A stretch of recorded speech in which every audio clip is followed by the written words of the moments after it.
right, now that I found out something and have been criticized about the way I'm dressed,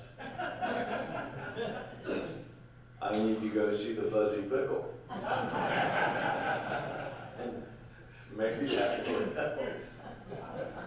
Take care of that. We're going to get you a shirt. Okay, well, thank you. It's nice to be respected. Okay, all right. Now, our last and final speaker for tonight is a good friend, Jermaine Ferrell, who, of course, did sports in Texas before he came to Roanoke. He also has worked in Richmond.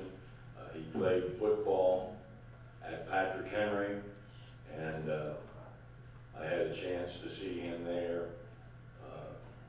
I would rank him up among the barbers, Shannon Taylor and the like. He was such a great football player. He's done a fine job over at Fox 2127 WWCW. So without further ado, I'm going to get Jermaine Ferrell up here.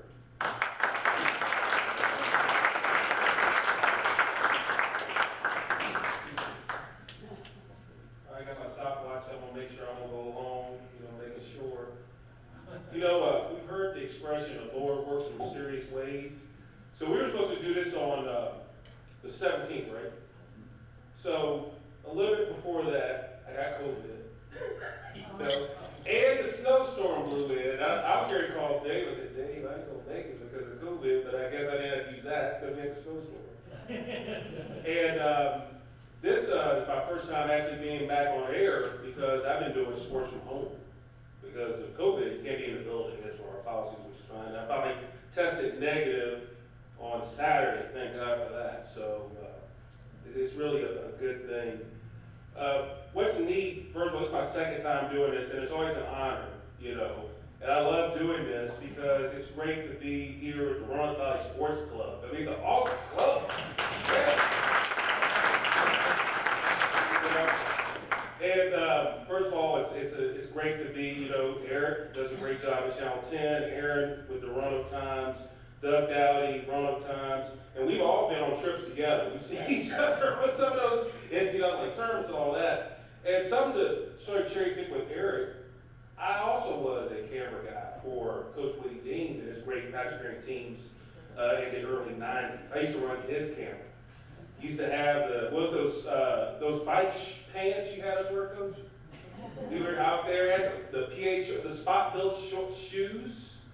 Those were cool though back there. I mean, I thought it was Nike or Jordan and all spot-built. So dressed apart, and I shot for 2 of his seasons while I was running indoor track too. So it'd be indoor track meet, hustle over, shoot a game over the old PH gym. So it's always a joy. Coach Deans, and then Coach Casey. What can you say about him, Mr. Track? I remember doing that story on him. It was a joy to share his stories. He's awesome. And then Coach Depew. Where's Coach Depew sitting? Right there. See? Bad eyesight. Great coach I had with him over at Woodrow Wilson and Patrick Henry. So I think the biggest thing, and Aaron even touched on this, is just people, interacting with the people. And I've always believed in our industry that you want to interact with people. Hey, you guys see me out there in the street, you can come up to me and say hi, we'll talk. We'll do whatever we need to do, because that's what it's all about. I mean, we're here to do a job to provide a service, and it's fun. I mean, we have the insight, and there's some coaches, I'll give you a Buzz Williams story. I think it was 2016 or 17, and it was a men's and women's basketball doubleheader. They played West Virginia. Huggy Bear comes down there and rolls them. Beats the brakes off that day. So we're, we figured, okay, the game was at noon, ended around 2. The women's game was at 3, so, 2 for 1, we can cover both games. So we're sitting in the press room, and we're waiting on Buzz, and it was like 90 minutes. Buzz made us wait for 90 minutes. And he was quirky in that regard, because he would make us wait. He would have to shower, change his outfit, do whatever. He comes in and in which he had the cool t-shirts. Those t-shirts he would always have with the weird expressions wherever they were. And what was funny about that is, you know, he made his players apologize for their performance and all that. And we're sitting there saying, he made us wait 90 minutes? That's crazy. So then, NCAA tournament time, and this is when they made that great run to the Sweet 16, tough loss to Duke. And we're asking him questions. One of the questions I asked was about his t-shirts. And he knew, I mean, one thing about Buzz, unless he doesn't like you, he'll remember your name, like, you know, Mark Berman. They had a great relationship. And I thought I had a great relationship with Buzz. And so and this was on national TV. He says, yeah, that reporter in Roanoke who he asked a question, he answered his question about the shirt 2 different ways. He didn't like his first answer, so he doubled back and said, hey, the reporter in Roanoke, don't use that, but here's what I want you to say about those shirts. And this is the NCAA tournament. Now, he couldn't do 90 minutes in the NCAA tournament. They'll drag you in.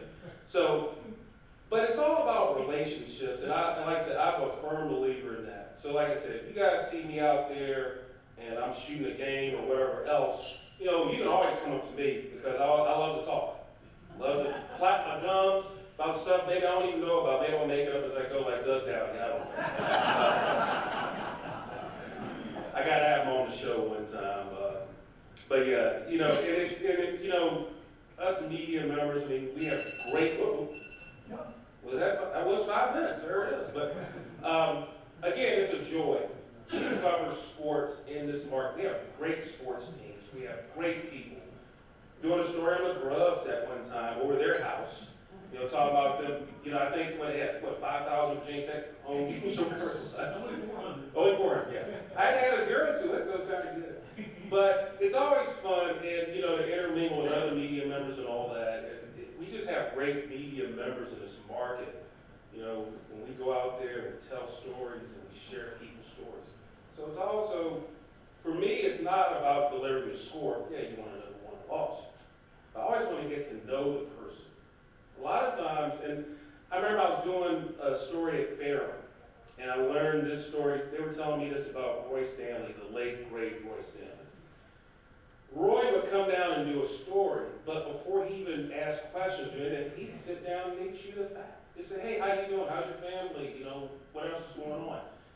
And it's all about that. Yeah, our job is to get the story in the world of fast food sports, but I always love just getting to know a person. Maybe we have the same likes or dislikes. Maybe we end up not liking each other afterwards. Maybe we not like each other. But I think, like over at the Grubs, I think I was over there for a good 3 hours. They were ready to get rid of me. They were like, hey, Jermaine, well, it's about dinner time.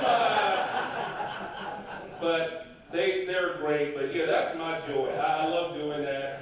And I always love coming to the Roanoke Valley Sports Club. And it's always an honor, I mean, to be on the list of all these great speakers that this organization has had over the years to be on that list. You know, to make a return appearance. I mean, there were some great ones. So just to be on the list is just awesome. So I want to thank you guys, and I will always promote the Roanoke Valley Sports Club. It's a great organization. You guys do great things, and I will say, hey, if you want to be a member, doesn't matter how much it is, join the Roanoke Valley Sports Club. Great things, great people here. Thank you so much for giving me the time. I went over 5 minutes. I'm trying to beat Doug's record tonight of length. But thank you so much. It's been a blessing, and God bless you all. And I'll be around if y'all want to ask me